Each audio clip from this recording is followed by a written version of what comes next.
the fragrance of selfless love that has drawn the world into one family. The truth of an eternal message that has been revealed through every act and word. The fulfillment in service that has been taught by relentless sacrifice. The Lord's own life is indeed His message.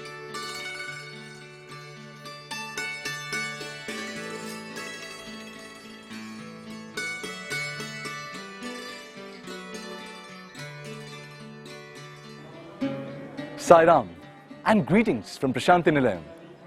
It is a pleasure to be with you once again and welcome you to the 27th episode in our series entitled The Message of the Lord.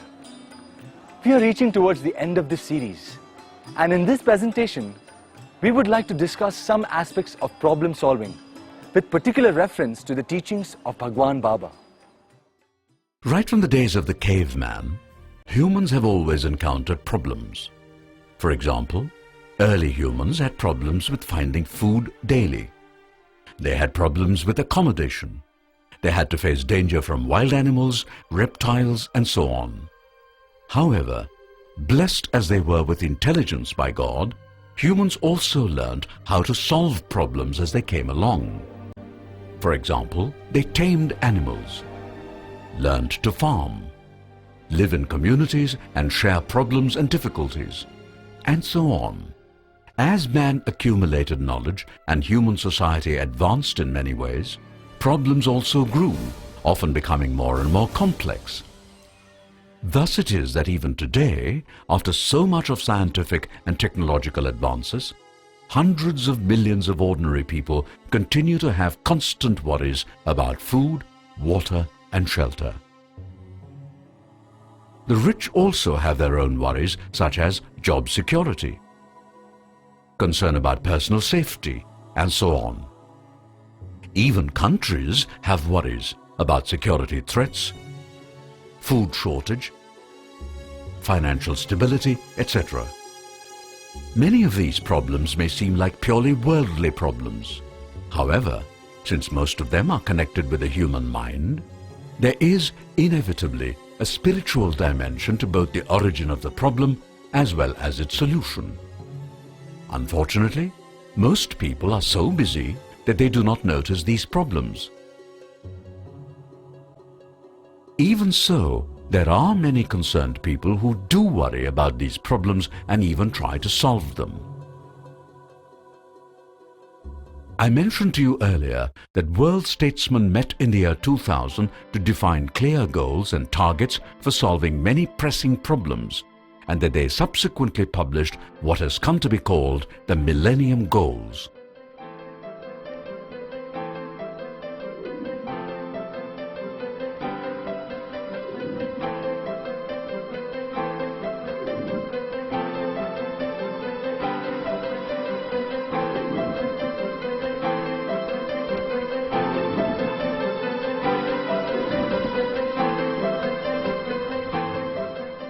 All such efforts are very commendable, no doubt. However, as we noted then, at the end of the day, most of these meetings do not really produce any tangible results.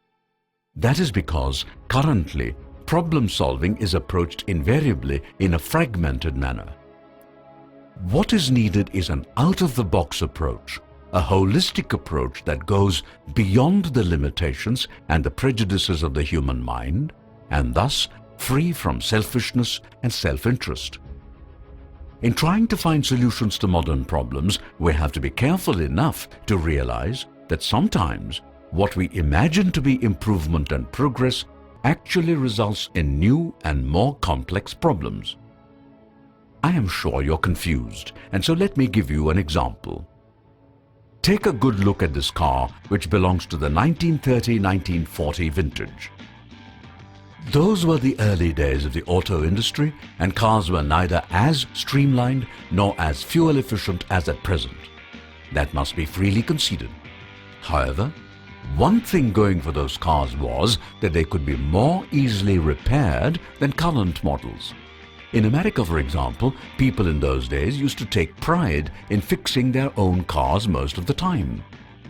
In India, on the other hand, while car owners seldom carried out their own repairs, there were any number of roadside garages where repairs could be done. That in turn meant employment for many people. So, there were pluses and minuses with old technology. Then came progress, and we have the modern cars which unquestionably are superior to older cars in many ways. But you know, automobile technology has also become very complex. As you are aware, most cars of today rely very heavily on computer controls, and that the complex electronic system accounts for nearly half the cost of the car. Thanks to such complexity, these days even cars have to have a scan when taken for repairs. Yes, automobile technology has progressed by leaps and bounds, but at a cost. One part of the cost is job loss.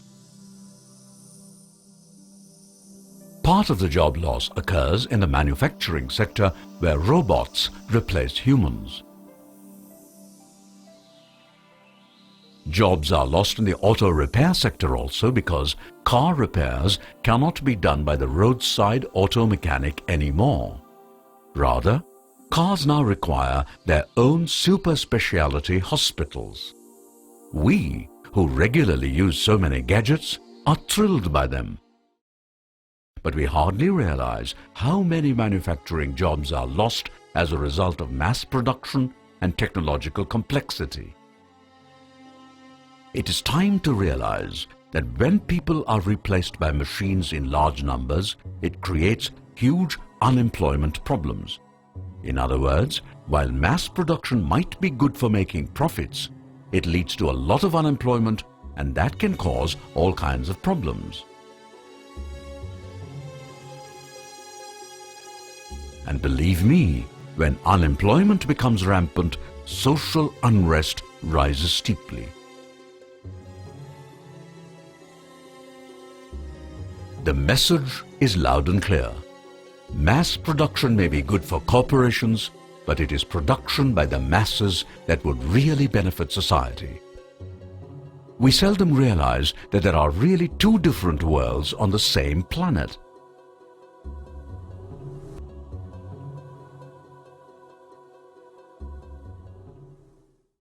One world is that of affluent people, the haves as they are often called. These people do not have to worry about food, home, jobs, education, healthcare, and so on. They have money, which would give them protection against such problems. Of course, they have other problems, but that is a different issue. We shall come to that later, maybe. Consider now the have-nots who live in a world of their own. Their problems are such that affluent people simply cannot understand them.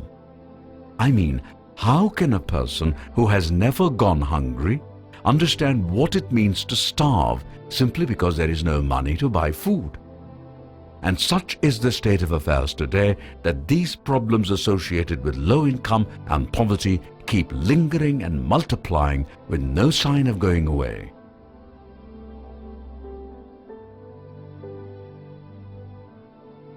Please do not imagine we are arguing against technology. Not at all.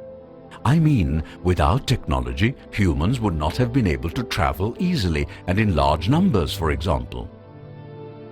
A lot of drudgery was also removed through the use of machines.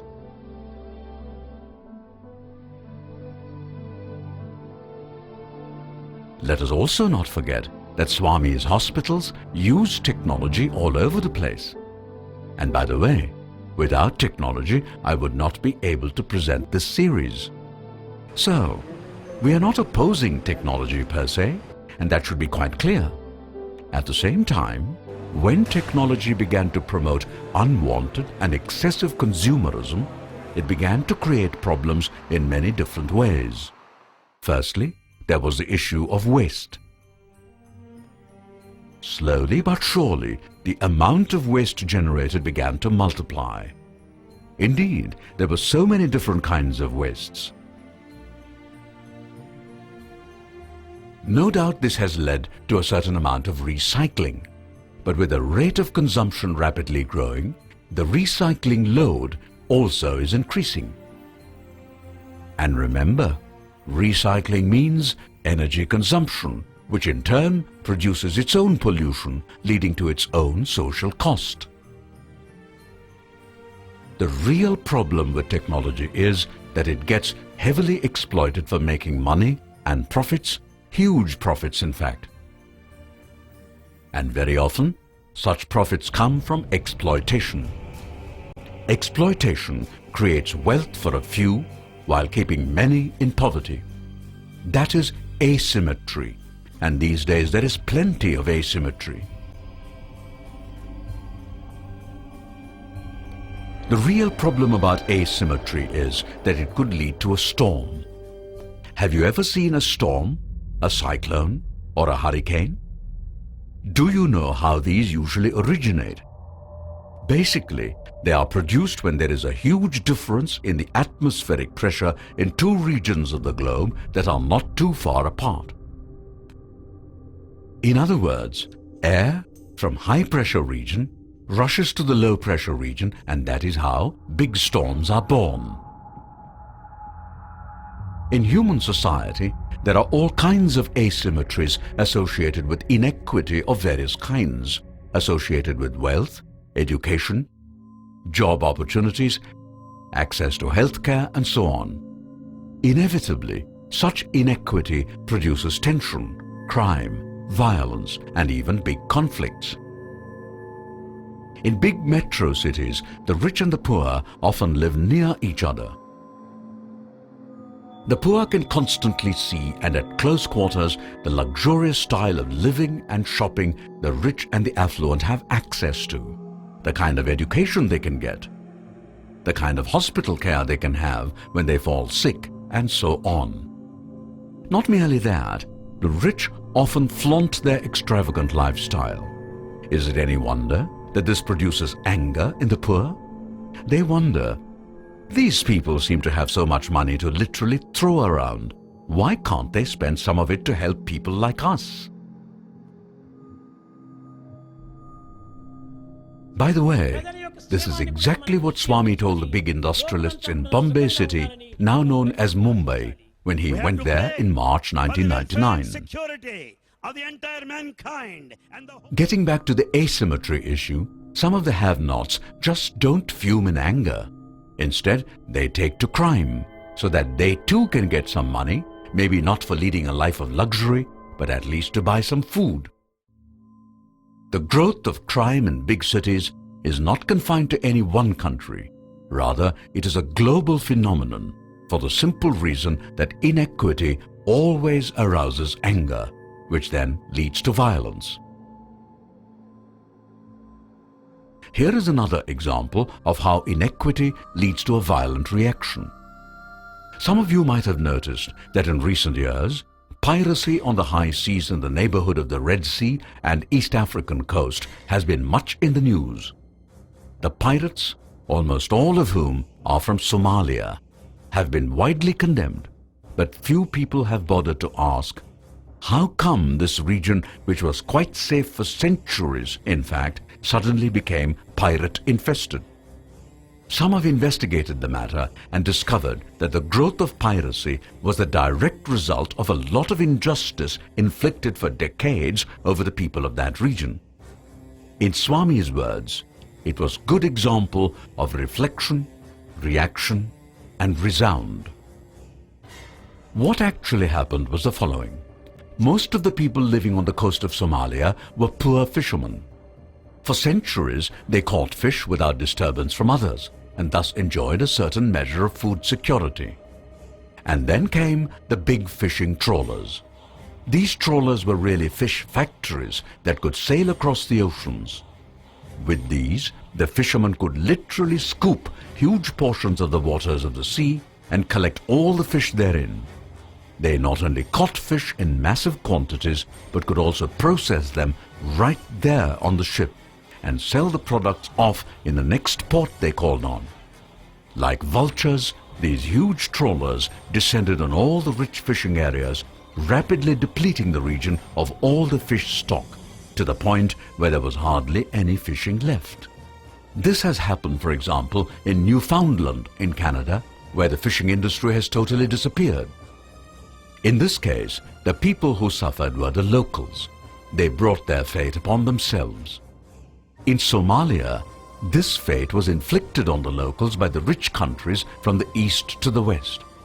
As if this was not enough, the rich countries also dumped a lot of chemical and at times secretly even radioactive waste into the waters off Somalia.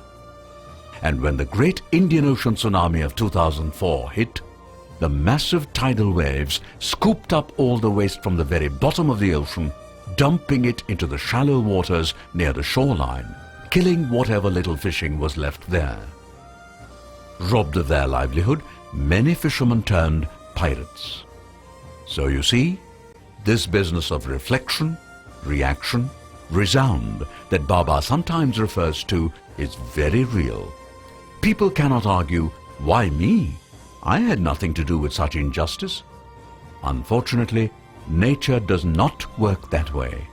When a person drinks excessively, it is the liver that gets affected. But once that happens, the whole body faces danger. What it boils down to is, whether we like it or not, protection of dharma is the responsibility of every single individual. No one is exempt, from the king to the pauper.